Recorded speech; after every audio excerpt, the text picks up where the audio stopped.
자, 우리 마인드맵을 준비해 주시고요. 중세음악의 개관, 우리 아까 고대음악 살펴보고, 그 다음에 이제 중세음악, 거기에 이어서 살펴보도록 하겠습니다. 일단, 우리 이제 교재에서도 사회문화 역사적인 맥락에 대한 부분이 처음에 나오는데요. 종교, 음악, 크리스트교, 이거 일단 기억하셔야 되겠죠. 그래서 카톨릭 문화에 예배에 쓰였다. 그리고 수도원이 형성되어 있었고, 이제 학문적으로는 대학이 탄생했던 시기예요. 그래서 이 사과라고 하는 건 이제 대학에서 가르치는 체계인데, 자유학예라고 해서 그 안에 음악교과가 들어있었다. 인 거죠. 그리고 이제 음악관을 살펴보시면 보에티우스의 음악의 원리라고 하는 이 책은 좀 기억을 하셔야 되고요. 정말 오랜 기간 동안에 중세 시대를 관통했던 음악 이론서예요. 여기에 우주의 음악, 인간의 음악, 도구의 음악 뭐 이런 식으로 음악을 나눴고, 이 인스트루멘탈한 뮤직에 대한 내용이 여러분들이 우리가 알고 있는 이 음악인 거예요. 자, 그 다음에 이제 이 음악은 주로 기능이 성모일도와 미사에 사용이 됐는데, 이거 우리가 앞에서 살펴봤듯이 이제 독서의 기도, 아침 기도, 일시경, 삼시경, 육시경, 구시경 해서 1369 나오고, 그 다음에 저녁 기도, 끝 기도 이렇게 나옵니다. 그리고 미사 같은 경우는 좀 전에 우리 살펴봤듯이 고유문과 통상문으로 나뉘어지고, 각각의 악곡에 대한 그 특징들은 악보 보면서 그냥 천천히 하나씩 따져보셔야 될 것 같아요. 여기는 시험에 좀 잘 나오는 부분이어서. 이제 장르로 보면 미사에 나오는 그레고리오 성가가 이제 시험에서 좀 잘 다루어지는 건데, 이게 우리가 앞에서 봤듯이 뭐 입단성도 나왔고, 키리에도 나왔고, 이제 여러 그 미사에 사용되거나 성물도에 사용되는 음악들이 인용이 돼서 나오고 있죠. 나왔던 기출들을 이제 보면서 그 기출들에 나오는 음악을 한번 들어보고, 그리고 이제 악곡집에 어떻게 분석이 되어 있고, 악곡집에 다 내용이 있는 게 답으로 나왔거든요. 그래서 어디까지 우리가 악곡집의 내용을 커버해야 하는지에 대한 것들을 한번 짚어보도록 할게요. 그 다음에 음악적인 특징은 무반주 남성 합창인데요. 그레고리오 성가인 거죠. 네우마 기보법으로 보통 표기가 되었고, 기보가 되었고, 라틴어로 되어 있으면서 좁은 음역으로 되어 있고, 순차 진행을 하고 불규칙적인 주기의 박을 가지고 있고, 예배에 사용되면서 주로 8교회 선법을 사용하는 특징을 가지고 있는 그레고리오 성가를 중심으로 이제 앞에 그 다성음악 이전 시대 음악들을 먼저 살펴볼 거고요. 요 음악들을. 그 다음에 이제 이론적인 체계를 살펴보면 교회 선법이 있어서 전격과 변격으로 나누어져 있고, 전격 안에는 종지음, 낭송음 뭐 이런 게 이제 있죠. 그래서 이것도 악보 보면서 보셔야 될 내용인 것 같고, 선법은 도리아, 프리지아, 리디아, 믹솔, 리디아, 레미파솔, 이제 레선법, 미선법, 파선법, 솔선법이에요. 그래서 변격을 보신 변격의 종지음은 전격과 같은데, 이 중심음은 전격보다 3도 아래의 음으로, 그러니까 여기서 중심음이라고 하는 거는 도미넌트 그 음을 말하는 거예요. 그리고 이제 그 종지음은 같고요. 피날리스는 같고요. 그 다음에 기보법에 대한 거 해서 여기 네우마 기보법이 이제 9세기 이후에 사용이 됐고, 이선보 기보법은 그러니까 빨간색과 그다음에 노란색 해서 이제 그거가 이제 음자리표 C와 F 음자리표의 기능을 한다는 것, 요것도 우리 악보 보면서 같이 살펴볼게요. 그리고 리가투레, 요게 올해 기출 문제였죠. 그러니까 지금 이 마인드맵에 나와 있는 그 용어들 정도는 보통 답으로 제시되는 것들이 많아요. 그래서 아까 목차도 제가 되게 중요하다고 했죠. 그러니까 이제 공부를 하면 할수록 계속 목차를 보시는 게 좋아요. 그리고 이제 그라우트를 정 보고 싶다. 목차만 보세요. 목차를 보시면 거기에서 이제 그 목차에 있는 애가 답인 경우가 많아서요. 세부 목차까지 나오면 사실 중요한 내용은 거기 다 있다는 얘기거든요. 자, 그래서 이제 리가투레가 뭔지 아셔야 하고, 사각음표, 그래서 사각음표가 나왔잖아요. 악보로 2026년도에. 그리고 이제 기도다래조에 의해서 창안된 이 계명창법이 뭔지는 우리가 이거를 창안한 그 노래, 성류한 찬미가를 한번 들어보면서 악보의 어느 음이 이제 도레미파, 우트레미파솔라로 이제 정착이 됐는지, 그리고 여기 계명창법뿐만 아니라 손기호가 있어요. 그래서 이 손을 보고 어떻게 우리가 요 그림이죠.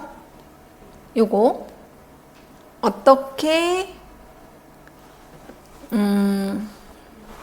그 음들을 음계의 6음 음계 헥사코드가 어떻게 구성이 되어 있는지 솔, 라, 시, 도, 레, 미, 파 이렇게 되는 거잖아요. 지금 요 모양을 요렇게 봐야 되겠네요.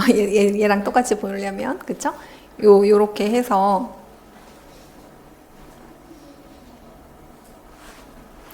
자, 얘가 그러니까 요렇게 하고 봐야 되겠네요. 그쵸? 내가 얘를 보려면 요렇게 하고 내가 내 손을 요렇게 해놓고 지금 솔, 라, 시, 도 이렇게 하는 거죠. 솔, 라, 시, 도, 레, 미, 파, 솔 해서 여기로 이렇게 올라가서 이렇게 가는 거죠. 자, 그러면 이 귀도의 소원이라고 하는 거가 뭔지, 그리고 이걸 통해서 우리는 어떤 헥사코드를 여기 이렇게 되면 이거 무슨 헥사코드냐를 아셔야 되는 거죠. 그래서 이제 이거는 해석하는 것까지 기출에 나왔으니까 이제 이런 것들을 원리적인 부분을 살펴볼 거고, 그 다음에 이제 그레고리오 성가의 그러니까 음악의 특징을 앞에서 이제 살펴봤고, 그거를 이제 횡적으로 확장하는 거, 종적으로 확장하는 거. 근데 우리 횡적으로 확장하는 거하고 요 부분까지만 볼게요. 그리고 1장을 볼게요. 왜냐면 이제 그다음부터 2장, 챕터 2거든요. 그래서 2는 2 할 때 보고, 여기 이제 그레고리오 성가에 가사 붙이는 방식을 보시면, 그레고리오 성가뿐만 아니라 이제 이 이후에 나오는 모든 음악이 이 실러빅하고 그 다음에 네오마틱한 거, 그 다음에 멜리스마틱한 거, 그 다음에 연주 방식이 있는데요. 요게 이제 되게 또 특징적이에요. 그래서 이제 연주 방법을 쓰라고 했는데 이 연주 방식하고 헷갈리신 분들이 계셨어요. 그 시험 봤을 때. 그래서 이 연주 방식이라고 하는 거는 응창과 답창과 교창과 대창, 그 다음에 직창. 그래서 이제 번역어와 원어를 꼭 같이 알아두셔야 되는데, 이제 일대 다가 있고, 다대 다가 있죠. 그쵸? 그러니까 주거니 받거니 하는 건데, 근데 그냥 교대 없이 그냥 다 같이. 자, 요게 직창인 거죠. 그러면 안티포날은 뭐예요? 다대 다인 거죠. 요게 안티포날. 그 다음에 1대 독창 대 합창. 그럼 이제 악보에서 독창 표시하고 합창 표시를 잘 아셔야 이게 연주 방식을 묻는 문제에서 이건 레스판소리얼이라고 응창이라고 답을 쓸 수 있겠죠. 자, 요거예요. 그래서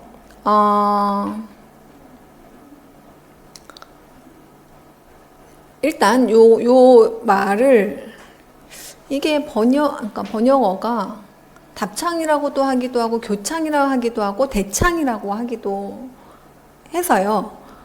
어느 게 나올지 잘 모르겠지만 이 부분과 안티포나를 같이 묶어서 외우시고, 그 다음에 레스판소리올은 응창, 응답한다, 우리가 레스판다 한다라고 할 때 그 응창하고 응답한다로 기억을 하시면 번역어가 조금 그래도 이렇게 와 닿을 것 같아요. 이거 번역어가 정말 헷갈려가지고요.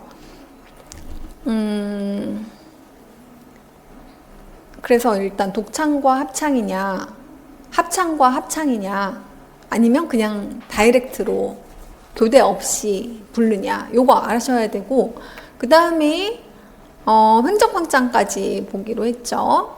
여기까지가 우리 이제 1장에 나타나는 우리 챕터 1에서 볼 부분인데, 트로프스, 시퀀스, 전래극 요 세 가지가 여러 번 나왔어요, 시험에. 그래서 요번 이제 그러니까 최근에도 나왔고, 기존 성가의 새로운, 그러니까 예전에는 횡적으로 확장하는 방식의 악보를 주고 이게 트로프스야 시퀀스야 전래극이야 이렇게 구별하는 문제가 나왔어요. 근데 지금은 어떤 방식으로 나와요? 어느 음으로 연결되면서부터 라고 얘기를 하고 있어요, 전래극이. 그러니까 문제가 이제 어떻게 진화하는지를 꼭 알고 계셔야 해요. 근데 그걸 모른다고 해서 악보 보면 거기 음이 다 있는데 그걸 모르진 않게 나오긴 하지만, 문제는 같은 거가 변화해서 나올 확률이 훨씬 높다. 왜? 중요한 건 항상 똑같으니까. 그래서 그거 안에서 어떻게 더 들어갈 수 있을지를 잘 면밀하게, 그래서 나왔던 거를 악보를 잘 들여다보는 게 너무 중요한 거예요.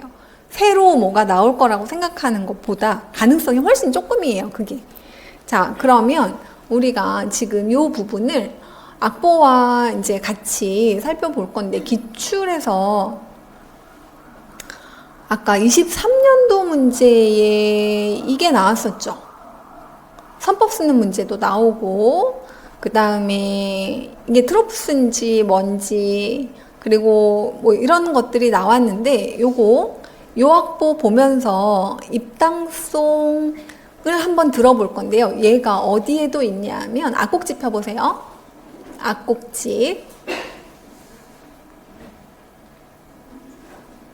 악곡집에 6페이지에 입당송이라고 나와 있어요. 그레고리오 성가 첫 번째가 입당송이 처음으로 소개되어 있거든요. 그래서 우리는 이제 그레고리오 성가가 어떤 건지를 이제 공부할 건데, 그레고리오 성가가 어떻게 들리는지와, 이건 인상이죠. 그 다음에 구조적으로 이제 분석적인 것들을 해볼 거니까 악보를 보면서 한번 음악을 조금만 들어볼게요. 조금만.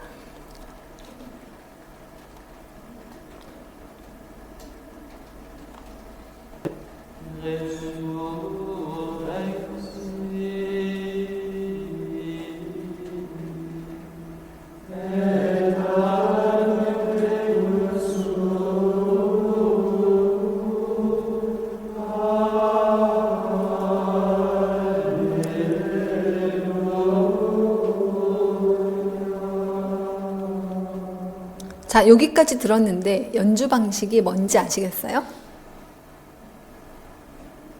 연주 방식이 방금 안티포날이에요? 레스폰소리얼이에요? 레스폰소리얼이죠. 그러니까 바로 이제 듣고, 아, 그럼 악보에 이런 표시 이제 다음번에 나오면 이제 이런 거 나올 수 있다는 거겠죠. 연주 방식을 써라. 그리고 얘 안 나오고, 아까는 변격 그거 쓰라는 거 나왔었죠. 선법 쓰라는 문제가 나왔는데, 이 안티포는 종지음이 이 음이면서 전체 음역이 C에서 A 음에 이제 집중돼 있으니까, 미래도 C 요 안쪽, 요 아래쪽으로 해서 나오니까 히포프리지아 선법으로 볼 수 있음. 이걸 이제 악보를 보면서 어느 음까지 나오는구나. 그래서 지금 도레미파솔라 여기에 음악의 음들이 많이 나오는구나.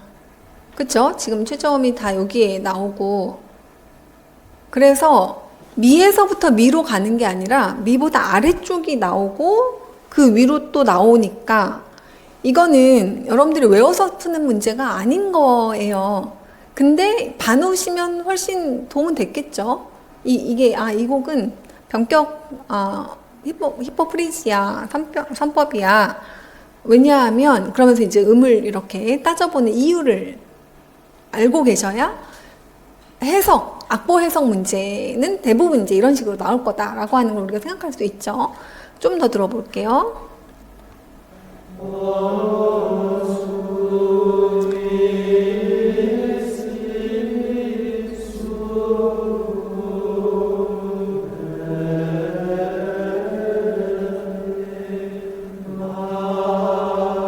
마 하고 시작해서 지금 여기 부르고 있어요. 할렐루야 이제 들어갔죠.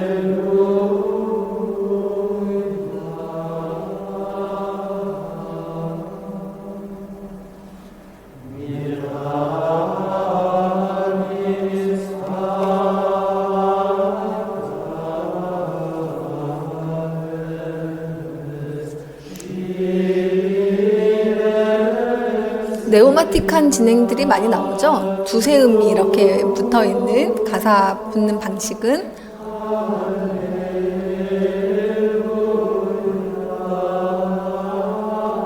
그다음 맨 마지막에 알렐루야 하는 부분이죠. 할렐루야.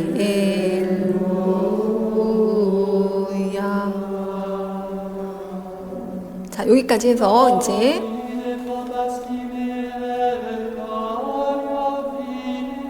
자, 뭘로 넘어갔어요? 독창으로 넘어갔죠. 자, 이렇게 돼서 우리는 일단 사운드적으로 여러분들이 이걸 모두 다 들어보실 필요는 없지만 아, 레스판소리올이 뭐구나 라는 것을 확인하실 필요가 좀 있어요. 몇 개의 악보 정도만 우리가 보면서 확인할 건데 그레고리오 성가가 어떤 음악이다 라고 하는 거가 이제 앞에서 마인드맵을 하면서 우리는 남성이 부르고 네오마 기보법으로 돼 있고 라틴어 좁은 음영으로 돼 있고 순차 진행이면서 이거 지금 불규칙적인 주기의 요것도 기출문제로 나왔죠. 그러면 얘 나오고 그 다음에 8교회 선법 그래서 선법 묻는 문제 나왔죠. 그쵸? 그러면 그리고 이제 노래 부르는 방식에 대한 거는 그 다음 여기에서 우리가 지금 노래 부르는 방식에 대한 거, 연주 방식에 대한 거 봤고, 그 다음에 가사 붙이는 방식이 악보 안에서 우리가 보고, 한 음에 한 음씩 붙기도 하고, 두세 음 정도 이렇게 붙기도 하고 하는 걸 확인했어요. 그러니까 이 부분이 뭐의 핵심이다. 그레고리오 성가의 음악적 특징의 핵심을 우리가 이제 한 악곡을 살펴보면서 봤어요. 자, 그러면 이 악곡이 나오게 되는 이제 역사 문화적인 배경을 우리는 이렇게 앞에서 했는데 이 내용이 이제 텍스트에 어떻게 나와 있는지 한번 텍스트로 넘어가서 살펴보도록 하겠습니다. 자, 중세라는 단어는 르네상스 시대의 학자들이 서양의 역사를 자신의 시대까지 포함해서 고대, 중세, 르네상스 이렇게 이제 르네상스 학자들이 인식을 하면서 그 시대를 미드레이지라고 불렀는데 이 미드레이지는 되게 주요한 것들 사이인 것처럼 느껴지죠. 그러니까 고대와 르네상스는 메인이고 그 사이 약간 이런 느낌이에요. 그 사이 있잖아. 뭐 이런 약간 비하 같은 느낌이 좀 있죠. 이름은 그렇게 붙었어요. 15세기 학자들은 암흑시대라고 이걸 생각을 하고 중세의 열등감을 은연중에 강조하려고 그렇게 했지만 이러한 해석은 르네상스 학자들이 이제 대립관계로 보기 위한 방편이었고 사실은 중세는 고대 그 전통을 계승하면서 서양음악의 그 기초를 확립하는 아주 중요한 시기다. 이제 이거는 저자가 쓴 얘기인 거고 그래서 그리스부터 우리가 살펴보면 피타고라스 얘기가 나와요. 그래서 이때 이미 이론서를 통해서 고대의 음악을 간접적으로 이들이 이제 중세에서 경험을 했는데 이런 이론들이 그 다음 시대에 굉장히 중요한 역할을 했고 여기 특히 음악을 과학적으로 그 다음에 윤리적으로 자 과학적으로는 피타고라스 윤리적으로는 플라톤 그렇죠? 그리고 특별한 힘을 가지고 있다고 생각을 했고 우주의 질서가 거기에 반영되어 있다고 했는데 과학적인 걸 입증한 첫 번째 사람 기원전 500년입니다. 기원전 500년에 이런 것을 알아차린 거예요. 뭘 알아차렸냐 하면 잘 어울리는 거는 정수배의 어떤 무게가 있구나. 과학적 원리를 한 거예요. 그래서 1대2의 비율로 된 망치가 옥타브 음정, 2대3의 비율이 완전호도, 그 다음에 3대4가 완전 사도 음정이라는 것을 알아냈어요. 이거는 이제 어떤 거랑 같이 또 나왔냐, 음향학과 관련해서 이제 교과 통합에 대한 부분들 나오거나 할 때 이런 거 문제로 나올 수 있겠고, 그 다음에 피타고라스는 이제 엄청난 발견을 한 거죠. 자, 그래서 우주의 물리적인 현상이 음에 다 조화롭게 들어있다. 자, 이게 뭐에 근간이 되냐면 대위법과 화성법의 근간이 된다. 왜냐하면 3도씩 쌓으면 도미솔 이렇게 해서 한 번에 올리는 게 어울리게 들린다. 이런 삼화음의 개념은 다 어디서 나온 거예요? 이런 음향학적인 원리에서 어울리는 것끼리에 대한 이 이론이 확립된 다음에 나온 거죠. 그 다음에 플라톤은 뭐 했냐면 이걸 이제 이어받은 사람이 플라톤은 기원전 429에서 347 정도예요. 그리고 이제 그의 제자였던 아리스토텔레스는 그것보다 조금 더 뒤에 사람이에요. 여기서 이제 뭘 강조했냐면 윤리적인 측면을 강조했어요. 그래서 음악 교육은 대단히 중요하다네 하면서 이제 플라톤의 국가 또는 국가론에 나오는 장조, 곡조는 영혼에 깊숙이 들어가서 영혼을 지배하게 된다. 그런 얘기를 하고 있어요. 자, 그 다음에 플라톤은 특정 음계는 인간에게 유해하다고 할 정도로 구체적으로 제시를 하고 있습니다. 반면에 플라톤의 제자 아리스토텔레스는 이제 그의 이론을 이어받으면서 에토스를 강조했어요. 에토스 의미 알아두세요. 관습적인 행동의 반복으로 형성된 사람의 성품. 자, 요게 에토스입니다. 에토스를 모방하는 능력을 가지고 있고, 그래서 에토스는 뭐랑 연결이 되냐면 윤리라는 말과 연결이 돼요. 그래서 음악은 특정 에토스를 모방하는 능력을 가지고 있다. 자, 특정 에토스를 모방하는 능력. 그러면은 이거는 이제 미메시스라고 하는 앞에서 그 모방 개념이 여기서 나오는 거고, 아리스토텔레스는 모방 미학의 이제 가장 중요한 사람 중에 하나죠. 이건 교육론 할 때 했었어요. 자, 그리고 보에티우스가 있어요. 여기 이제 카타르시스 얘기도 나오네요. 이 슬픔으로 고통받는 사람에게 슬픔의 에토스가 담긴 음악을 들려주면, 아까 얘기했죠, 제가. 실현당했어요. 너무 슬퍼요. 그래서 엄청 슬픈 영화를 틀어놓고 막 울어요. 이게 이제 고통받는 사람에게 슬픔의 에토스가 담긴 음악을 들려주면 그 슬픔을 극복한다. 음악을 통해. 뭔가 정화된다. 이게 카타르시스의 기능입니다. 그리고 보에티우스는 서로마 제국의 멸망한 476년 직후의 보에티우스에 의해서 이제 그 고대 철학이 전해졌어요.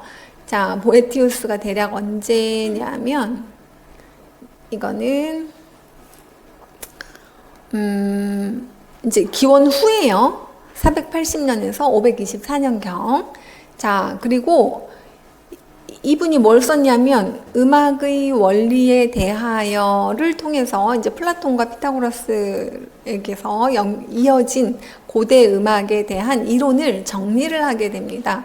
그러면서 어떻게 정리했냐면 음악을 이제 어떻게 나눴다고 했어요? 무지카, 문다나.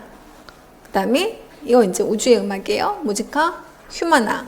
인간의 음악이에요. 그 다음에 무지카, 인스트루멘탈리스. 이게 도구의 음악인데 이게 지금 우리의 음악이다라고 얘기를 했죠. 자, 그 다음에 우주의 음악이란 뭐 우주의 질서와 자연의 질서 등에서 찾을 수 있는 조화가 우주의 음악인 거고, 이건 음악, 우리가 아는 그 음악 아니에요.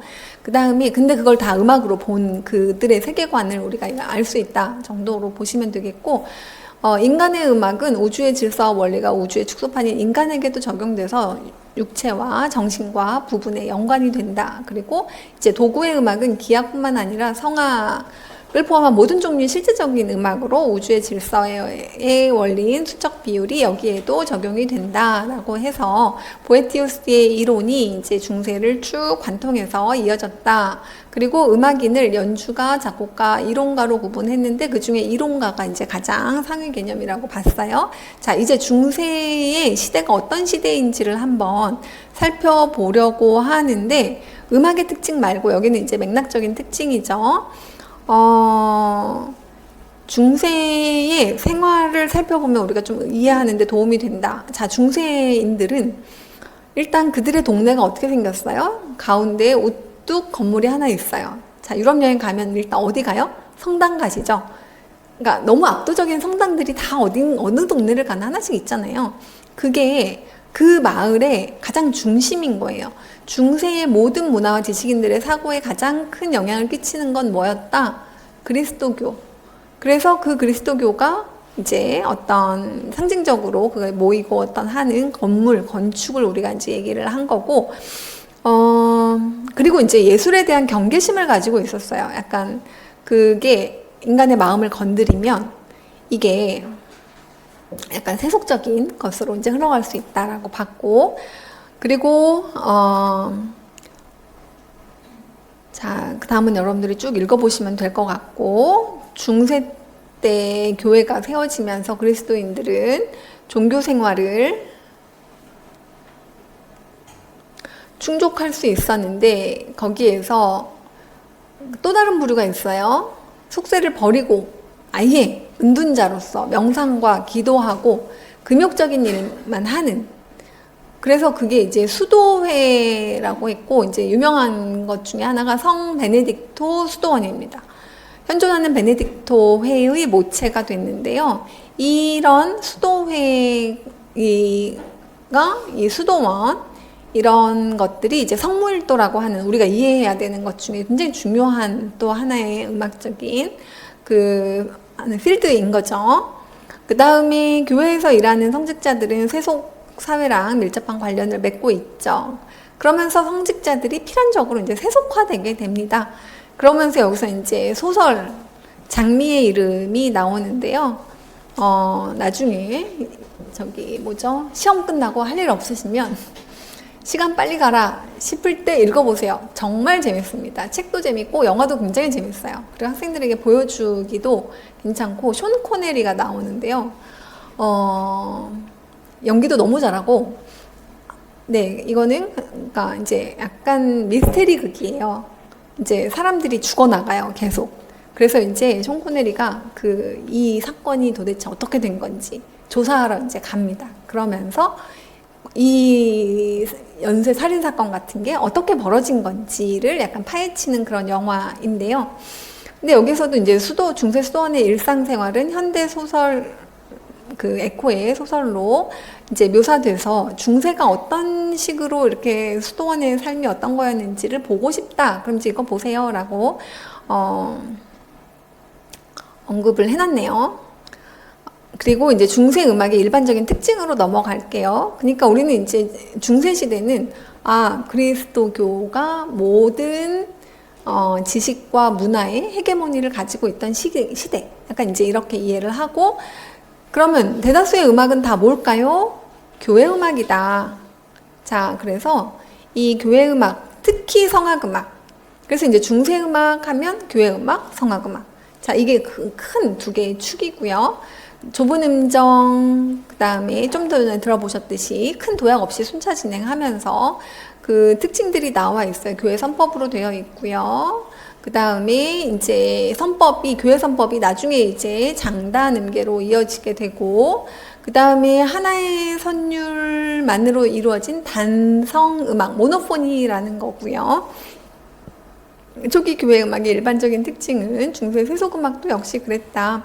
그 다음에 그래서 이제 둘은 언어는 달랐지만 양식적인 면에서는 당연히 세속음악과 교회음악이 크게 다르지 않았다. 공통점이 많았다.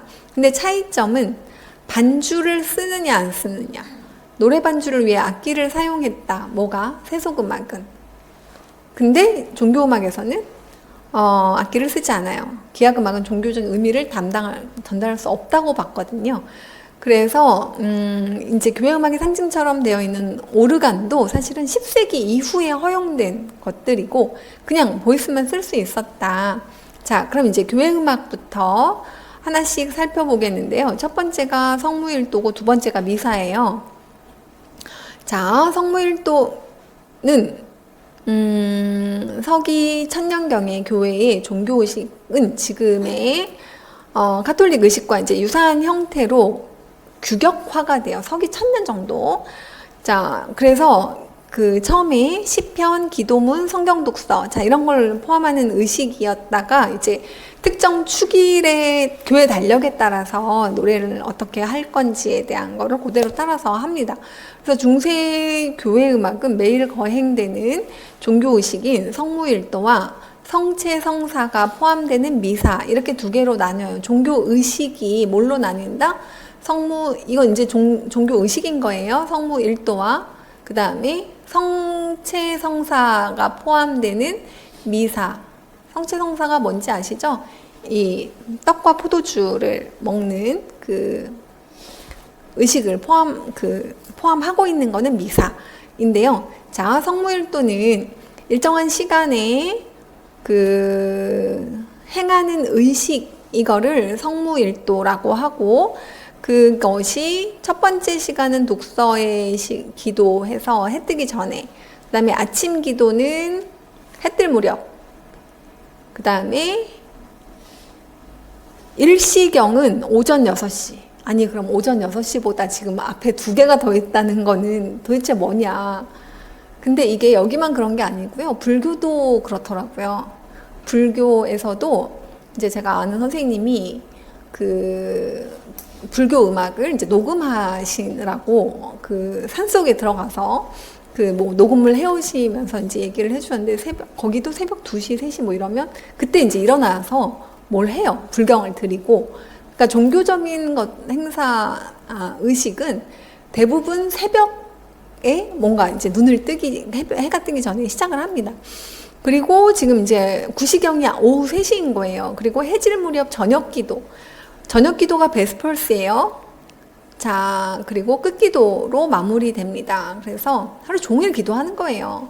근데 제가 얼마 전에 되게 재밌는 기사를 하나 봤는데, AI가 모든 인간의 일을 다 대신하는 시대가 되면 도대체 인간은 뭘 할까? 라는 것을 어떤 역사학자가 이제, 여러분들은 뭐 할 것 같으세요? 근데 물론 그런 시대가 그렇게 빨리 올까 싶긴 하지만, 그러니까 인간 대 인간으로 해야 되는 일들이 있겠지만, 이제 엄청 많은 걸 줄여주고, 얘네가 이제 우리가 꼭 해야 되는 노동으로 해결해야 될 걸 너무나 많은 걸 다 얘네가 해준다.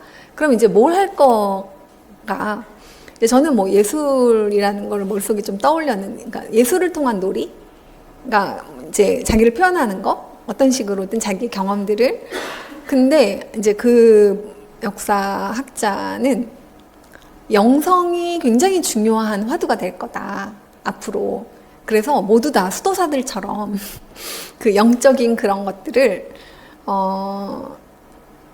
그러니까 인간이 인간다움에 대한 거를 노동 말고 뭔가로 이제 시간을 보내야 되잖아요. 근데 이제 예를 들어서 이 성물도를 하는 수도사들을 예를 들었더라고요. 그러니까 옛날 생각해봐라.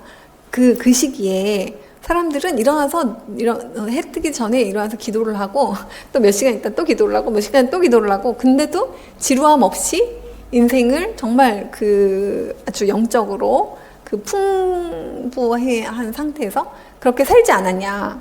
이제 이거는 그냥 이제 분의 개인적인 의견이긴 한데, 일면 공감이 가기도 했어요. 그러니까 이제 사람이 뭔가 노동 대신에 뭔가 시간을 많이 가질 수 있게 된다면 이제 이게 그렇게 나중 일이 아닐 것 같거든요. 그래서 여러분들도 뭘 하면 재밌게 살지 상상을, 물론 지금은, 그리고 이제 근데 교육은 이게 완전히 커버가 되기 어려운 분야 중에 가장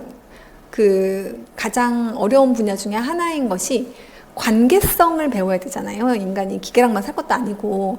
근데 관계성이라는 것이 학습되는 과정으로서의 학교. 그러니까 이제 지식은 더 이상 학교에서 전달해줘야 되는 거에 아주 메인 아이템이 아닌 게 될 수 있어요.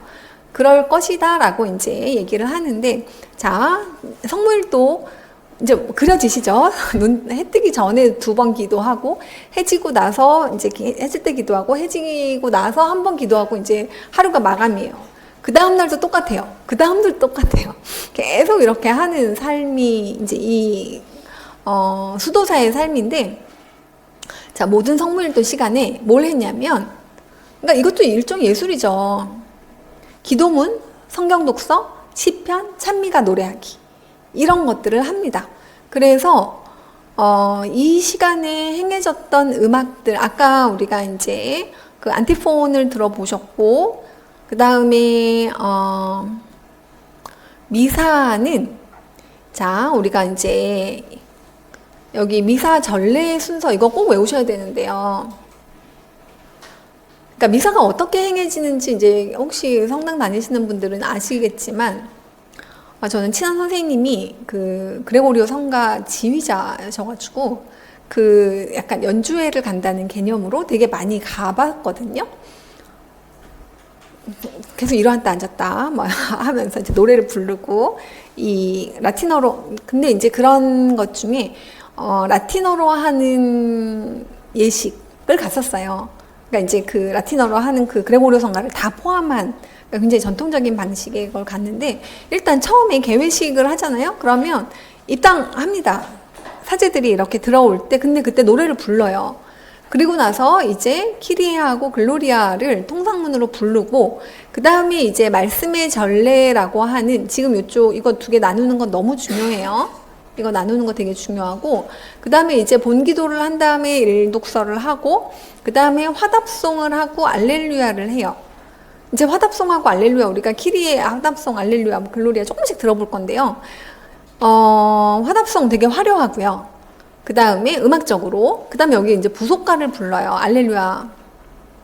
여기 근데 알렐루야 대신에 여기 복음전 노래라고 해서 트락투스라고 하는 것도 우리가 악보를 보면서 들어보실 건데, 순서는 이렇습니다. 근데 이게 부활절 때랑 고난주일이랑 성탄주일이랑 이게 내용이 다 다를 거 아니에요.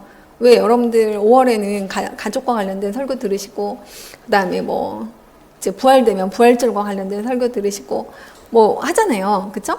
그러니까 이게 때마다 다 다른 설교, 다른 내용으로 하는 부분들은 고유문이에요.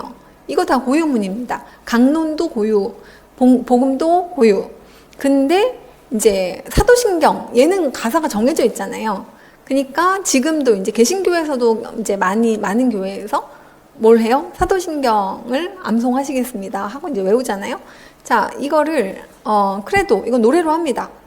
그리고 이거가 악장 개념으로 지금 여기다가 제가 표시해드린 상투스, 아뉴스 데이 이 5가지는 이제 하나의 작품 개념으로 묶이기 시작해요. 기욤드 마쇼가 그거를 묶은 사람으로서 굉장히 중요한 의미가 있어서 기출문제에 나왔고요. 이제 우리가 악장 개념의 하나의 작품으로서의 어떤 개념을 통상문으로 만든 거예요. 이거 고유문으로 만든 거 아니고, 그러니까 늘 하던 거, 늘 하는 가사는 이제 이게 하나의 예술적인 이상을 구현하는 어떤 그 장치가 됩니다. 그리고 여기 이제 성찬의 전례할 때 보통 봉헌송 해요. 그리고 이제 아뉴스데이까지 다 하고 나면 그때 영성체송이랑 영성체 후 기도를 한 다음에 이제 미사가 끝났으니라는 말을 여기서 하는데 이건 항상 똑같아요. 그래서 이제 통상문에 놓은 거고, 이 말에서 이제 끝났을 때 하는 이 단어에서 미사라는 말을 가져와서 이제 이걸 다 합쳐서 그냥 미사라고 부르기로 한 거예요. 자, 그러면 이들이 미사는 교회에서 가장 중심이 되는 건데요. 종교의식에 그리스도가 자신의 몸과 피를 희생 제물로 바치는 최후의 만찬을 재현한 것이 미사예요.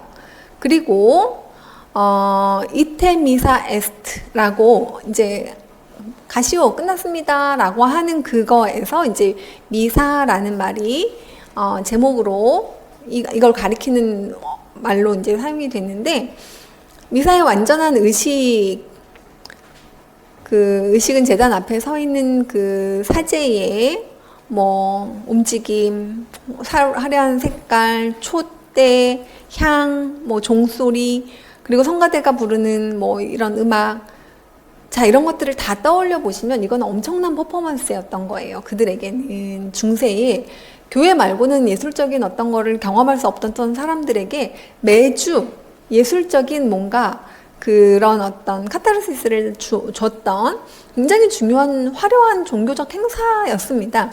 아주 그 지극한 미적 경험과 극적 경험을 하게 했고, 그 다음에 중세시대에 가져보기 힘든 평화에 대한 약속으로 어떤 위로를 받는 시간이기도 했는데, 자, 이제 순서 들어갑니다. 여기에서 중세의 미사 전례를 일반화시켜 보겠습니다 하면서 입당송, 그래서 인트로이투스라고 하는 요 라틴어를 같이 알아두셔야 돼요. 보통 인트로, 우리가 이제 인트로라는 말이 이제 여기서 나온 건데요.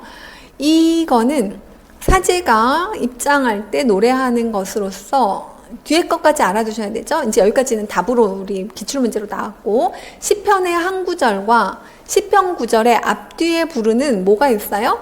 안티폰. 안티폰이 뭐라고요? 안티폰은 시편의 구절의 앞뒤에 부르는 거, 이거를 안티폰이라고 해요. 우리 아까 들어보셨던 게 안티폰. 그럼 이제 안티폰 나오면 그 뒤에 뭐가 나올까요? 네, 시편이 나옵니다. 그래서 그리고 시편 사제가 입장할 때 부르는 것이 입당송인데, 시편의 한 구절과 그 다음에 그 구절의 앞 뒤에 뭐가 붙냐면 안티폰이 붙는 거예요. 시편 있고 안티폰 있고. 자, 그거가 아까 기출 문제에서 이렇게 나온 거죠. 그쵸? 그래서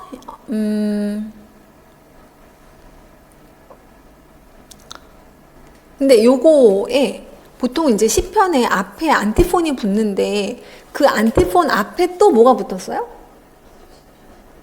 네, 그 전래극, 어떤 극적인 부분을 붙인 거예요. 이제 그림 이게 이어지시죠? 시편이 있고 시편의 앞뒤에 안티폰. 근데 안티폰 앞에 뭘 붙여서 그 전래극 그걸 붙여가지고 삽입을 한 거죠. 전래 성가에 대한 새로운 부분이 이제 삽입되는 방식에 대한 거를 우리가 이제 요 기출 문제를 보면서 이게 전체가 좀 그려지셔야 할 것 같아서 요거를 설명을 드렸고, 입당송 다음에는 키리의 자비송을 불러요. 이거 주님 자비를 베푸소서라고 하는 의미인 거 아시죠? 입당송 다음에 부르는 게 키리에인데, 그리스도님 자비를 베푸소서 라는 뜻의 크리스테 엘레이손을 부른 다음에 다시 키리에 엘레이손을 불러요. 자, 이것도 우리 악보를 보시면서 한번 음악을 조금만 들어보도록 하겠습니다. 아이고.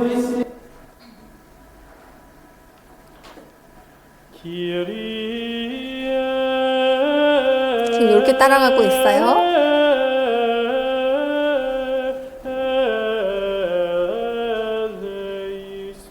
그래서 한참 멜리스만틱하게 나오죠.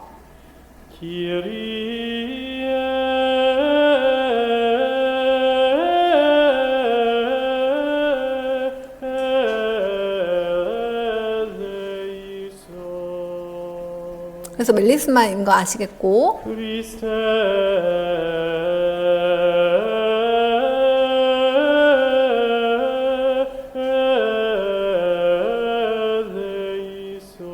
자, 이거 몇 번 하래요? 3번 하래요. 요 표시, 이게 삼위일체 교리에 따라서 크리스테 엘레이소는 3번 부르라고 되어 있고,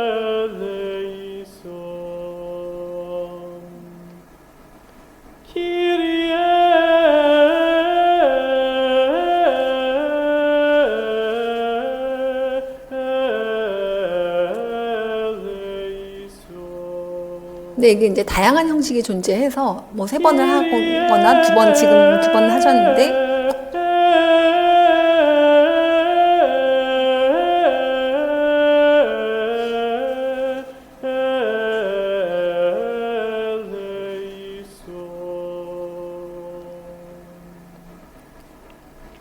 자, 그래서 이거를 보시면 엘레이소는 마치 가군을 맞추듯이 같은 선율로 보통 노래를 하고, 보통은 3번씩을 반복을 합니다.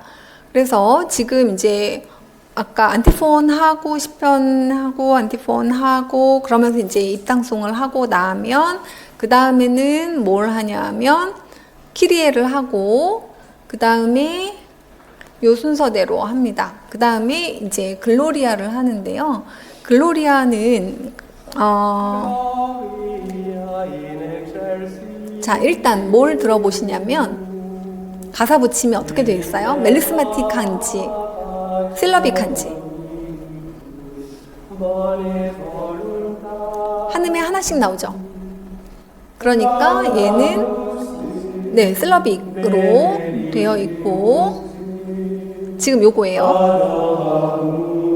그래서 긴 가사로 되어 있는 경우는 실러블 양식과 보통 이제 네오마틱 양식이 혼합돼서 어떤 경우는 두음, 어떤 경우는 한음 뭐 약간 이런 식으로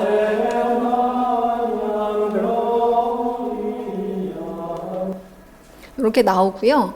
그 다음에 그래서 이제 요 순서대로 쭉 따라가 보면 그 다음에 이제 본기도 일독서 근데 지금 여기 설명을 보시면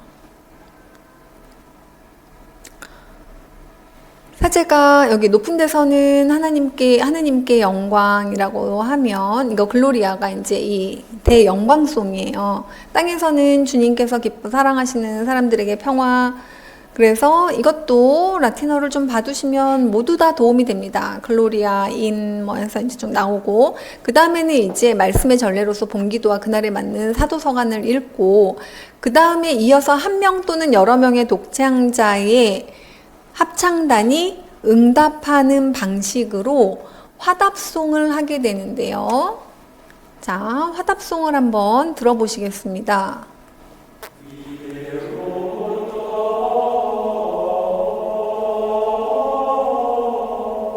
요거예요.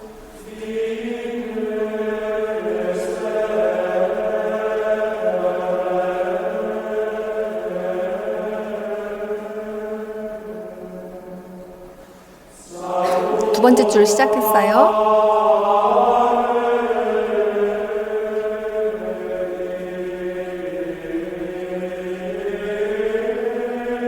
일단 멜리스마 많죠. 멜리스마 양식과 네오마틱 양식으로 화려한 선율이고요. 지금 요거 마니니 보아토다는 성탄절 축일 미사일 때 하는 거예요. 이 비데룬트가 엄청 많이 나와서 이 비데룬트는 꼭 좀 알아두시도록 하시고 지금 요거 표시 나온 다음부터는 지금 합창으로 하고 있죠.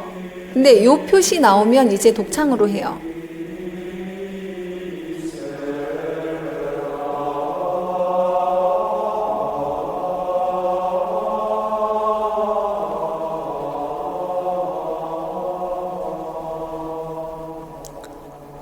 그 다음에 노툼 나와요. 한 명이 하죠?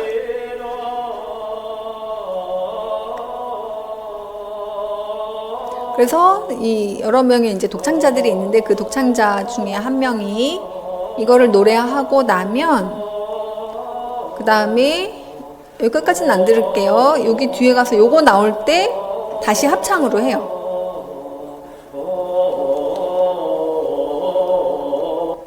자, 여기까지 들어보겠는데 레오넨과 페로탱이 오르가눔을 요걸로 만든 오르가눔으로 우리가 이따가 모테트가 되는 그다음에 노틀담 오르가눔과 그거를 설명하려고 해드리도록 하겠습니다.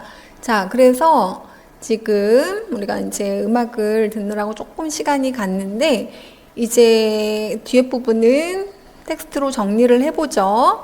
그럼 이제 화답송과 알렐루야를 하고 알렐루야에 이어서 부속가로 이어지기도 하는데 그러면서 이 부속가가 시험에 나왔어요.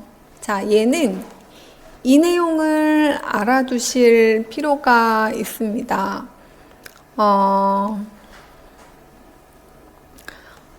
이 파스카 잠깐만요.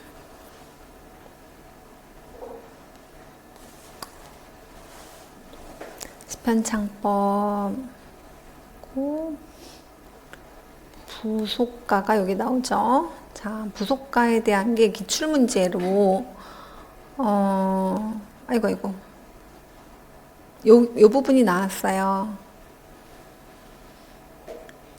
근데 여기에서 이제 이거는 꼭 중고등학교 책에 뭐가 나와 있냐면 요 내용이 나와 있어요. 악보에서 요거 찾아서 이제 우리가 보실 텐데 2행과 3행, 4행과 5행, 6행과 7행은 같은 선율로 되어 있어요. 그러니까 처음에 한 번만 A를 하고 그 다음엔 B, B가 두 번 나오고요. 그 다음에 C, C가 나오고 D 이런 식으로 구조가 이루어져 있습니다. 그러면 이거는 뭐 묻는 문제 나올 수 있다? 형식 묻는 문제 악보 주고 나올 수 있다. 그래서 이제 얘 같은 경우는 그리고 이제 선법에 대한 문제도 나왔어요. 지금 제가 여기 별표 표시한 거는 기출로 요 내용이 다 나왔다는 얘기인데 항상 말씀드리죠. 나온 게 다시 나온다고.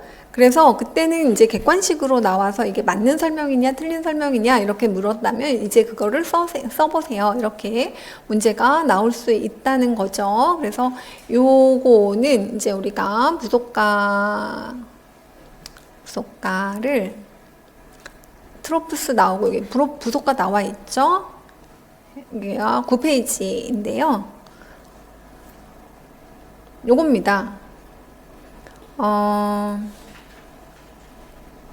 지금 도리아 선법으로 되어 있다는 것도 자 요거를 딱 보면 도이셔슬 파미 레로 이제 끝나죠.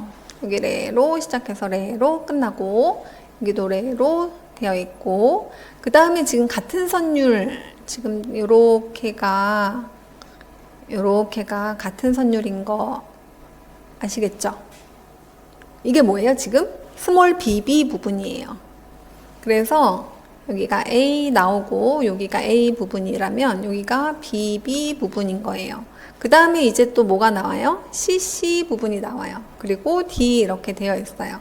그래서 모든 그 부속가는 8행으로, 그러니까 이 부속가는 8행으로 되어 있는데 이제 마지막 행과 첫 행을 제외하고는 이렇게 짝을 이루고 있다.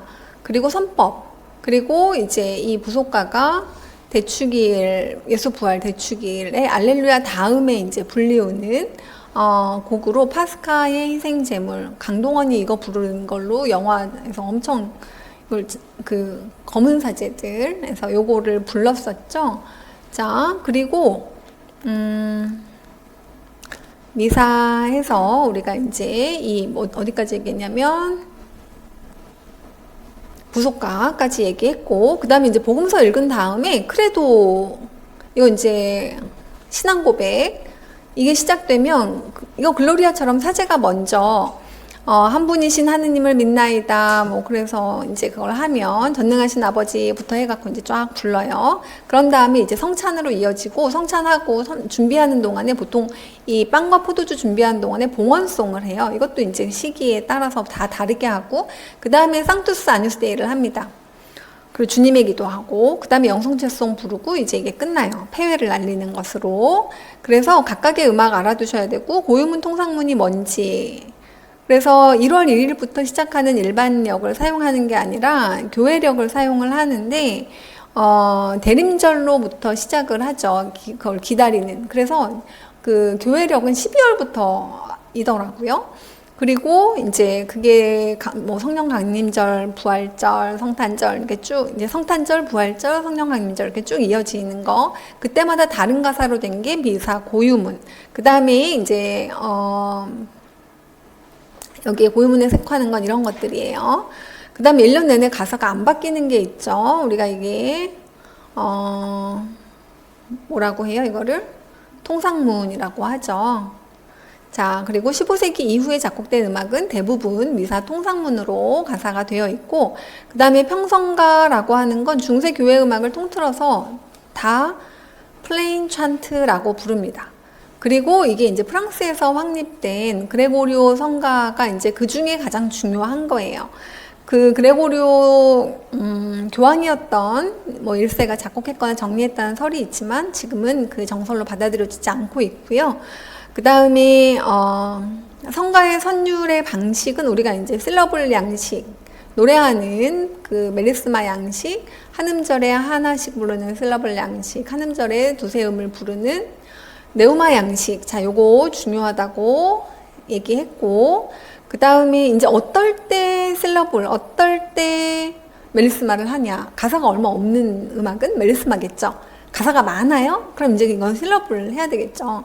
그래서 이제 이렇게 되고, 그 다음에 노래하는 방식에 대한 부분을 우리가 레스판소리얼, 안티포날, 그 다음에 그 직창이라고 해서 이 세 가지로 나눠서 얘기를 해봤죠. 레스판소리얼은 독창자랑 합창단인 거고, 직창은 합창단 둘이 번갈아 가면서 해요.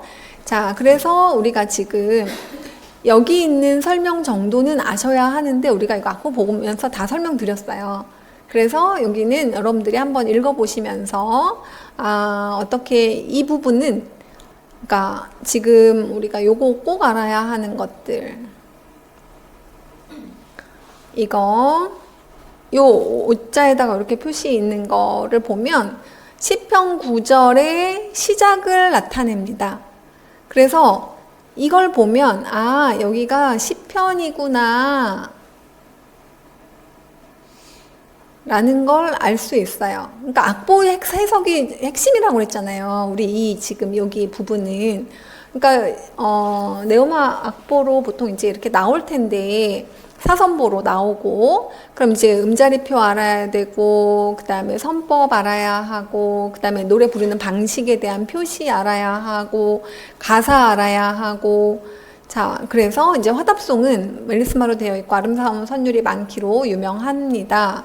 그래서 얘도 이날은 주님께서 마련하신 날 해서 요 가사 처음 시작되는 부분을 알아두시고, 그 다음에 알렐루야 우리의 파스카, 이거는 알렐루야. 근데 이걸 가지고 이제 뒤에 그 부속가를 우리가 봤고, 알렐루야는 유빌루스라고 하는, 이건 이제 보통 독창자가 부르면 그 다음에 합창단이 막 알렐루야를 어떻게 해요? 멜리스마틱하게 막 하죠. 근데 나중에 이 유빌루스에다가 가사를 멜리스마틱하게 가사가 없는 부분에다 가사를 채워 넣어서 이제 여기 유빌루스라고 하고, 그리고 이제 그 부분을 통해서 이제 확장하는, 행적 확장이 이루어지는 방식으로도 사용을 한다. 그리고 독창자는 시편의 구절을 부르고, 구절의 끝부분에서 합창단이 독창자랑 합류해요. 그리고 마지막으로 유빌루스를 포함한 알렐루야 전체를 합창단이 부릅니다. 그래서 이걸 이렇게 표시할 수 있겠죠. 그러면 여기 표시에는 이렇게 표시가 있겠죠. 그렇죠? 얘는 시편 구절이니까 시편 구절에 이 표시 나온다고 했잖아요. 그러면 합창단 표시에는 이 별 표시가 있겠죠. 악보에서. 그래서 처음에 독창, 합창, 독창, 합창. 자, 그러니까 얘는 뭐 물어볼 가능성이 높아 보여요? 연주 방식, 레스판소리얼, 응창으로 한다. 그래서 이제 선법에 대한 부분은 이제 정격과 변격으로 나뉘어지는데요. 여기 피날리스라고 하는 게 뭔지 다들 아실 거예요. 여기 정격선법은 이제 종지음을 우리는 피날리스를 종지음이라고 보통 번역을 하고, 끝나는 음이 얘로 끝나기 때문에 종지음이라고 하고, 변격은 종지음에서 4도 아래부터 5도 위까지 펼쳐져 있는 걸 변격이라고 하죠. 그래서 얘는 이제 선율이 어디에 펼쳐져 있는지 끝나는 음 보고, 그 다음에 음역 보면 얘가 정격인지 변격인지, 그 다음에 끝나는 음에 따라서 종지음은 똑같으니까 종지음을 보면 일단 둘 중에 하나로 좁혀지잖아요. 그러고 나면 얘가 정격인지 변격인지만 따져주시면 되죠. 그거는 음역을 보고 결정하면 된다. 그래서 선법 쓰는 문제는 워낙에 잘 나오니까 나올 거다 예상을 하시고, 이건 이제 지역 이름 뭐 이런 거랑 연관이, 지역이나 종족과 뭐 직접적인 연관이 있는 건 아니지만 이제 거기서 빌려왔다라고 하고, 그 다음에 변격이라는 접두어를 써서 이렇게 쓰죠. 그 다음에 교회 선법에서는 이제 이 종지음뿐만 아니라 또 뭐가 있어요? 중심음이 있어요. 그래서 테노르라고도 합니다. 자, 그래서 이 테노르라는 개념이 굉장히 여러 가지로 쓰이는데 매우 중요해요. 테노르라는 개념이. 그래서 테노르가 답이 될 확률이 매우 높습니다.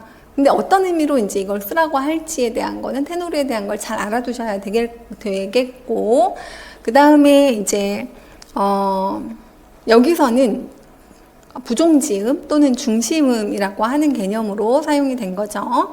다성음악화 되는 과정에서 이 테노르는 굉장히 중요하기도 하고 선법적인 부분에서도 중요합니다. 자, 그리고 이제 반음 관계가 될 경우 삐음이면 이제 중심음으로서 역할이 너무 이제 불안정한 음이니까 반음 올려서 만약에 삐음이 되면 C로 이제 그 부종지음이 바뀌는 거. 자, 그래서 이렇게 표시를 해 보실 수 있겠죠. 레에서 레까지, 라에서 라까지 사도 내려갔지만 중심음은 똑같이 레인 거죠. 그래서 이번에 문제, 그러니까 좀 전에 우리가 문제에서 본 거는 미에서 미까지, 미에서 미까지, 그리고 여기 미에서 시에서 시까지. 그 다음에 중심음은 미로 똑같이 되어 있고, 얘가 시가 아니라 도인 이유는 반음 관계 때문에 그렇죠. 그래서 만약에 테노르를 묻는다, 여기서 프리지아의 테노르는 뭔가요? 라고 물으면 C라고 적으셔야 돼요. 근데 이제 테노르 또는 중심음 이렇게 물어볼 텐데 그 테노르의 의미를 만약에 모르면 이것도 답을 못 쓰는 거잖아요. 그러니까 이제 이론하실 때는 여러분들이 하나하나 이렇게 따져가면서 기출 나왔던 것들에서 모르는 개념 있는지 없는지 살펴보시고, 그 다음에 시편창법부터는 여기 잠깐 브레이크 하겠습니다. 이어서 하려니 너무 길어지네요. 지금 우리 어느 정도 했어요? 네, 조금만 더 했으면 좋겠는데 이게 바로 끝나지는 않을 것 같아서 네, 근데 여기까지를 하고 나면, 여기까지가 이제 우리가 1장까지나 하고 제가 쉬려고 했는데 이 1장에 너무나 많은 이제 중요한 부분의 개념이 토대가 되는 걸 다 한 거예요. 그래서 그 다음에 이제 얘가 다성음악이 되는 과정, 그 다음에 세속음악, 그 다음에 아르스노바 이렇게 넘어가는 과정들은 앞에서 우리가 이미 이제 설명을 거의 다 했습니다. 그래서 이제 책을 보면서 악보를 어떻게 읽는 게 중요한지 이런 부분들은 지금 하는 것처럼 음악을 들으면서 악보를 읽고 거기서 알아두셔야 하는 게 기출과 어떤 관계 속에서 알아두셔야 하는지에 대한 것들을 오늘 쫙 끝나는 부분까지 다 체크를 해보려고 해요. 그래서 중세음악 하면 이제 여러분들이 확실하게 감을 가질 수 있는 게 굉장히 중요합니다. 이 외워서 하는 거 말고요. 진짜 하는 거. 그래서 내가 누구에게든지 설명해 줄 수 있을 정도로 그리고 이제 뭘 설명해야 될지 구조가 이렇게 딱 정확하게 서는 거를 지금 몇 번을 반복을 하면서 할 거예요, 이 수업은. 그러니까 아마 매 수업이 끝날 때마다 그냥 명확하게 이렇게 클리어해질 거예요. 구조와 거기서 알아야 하는 것들, 그리고 이제 음악적인 부분들. 여기서 잠깐 브레이크 하겠습니다.